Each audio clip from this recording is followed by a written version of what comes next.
But in terms of things that I think are most likely to affect the future of humanity, I think um, AI is probably the single biggest item in the near term that's likely to affect humanity. So it's very important that we have the advent of AI in a good way. That is something that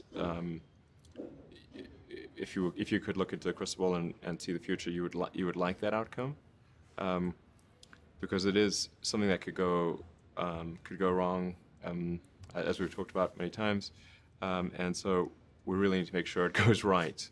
Um, that's I think AI, working on AI and making sure it's a great future. That's the most important thing I think right now, the most pressing item. Then obviously anything to do with genetics. If you can actually solve genetic diseases,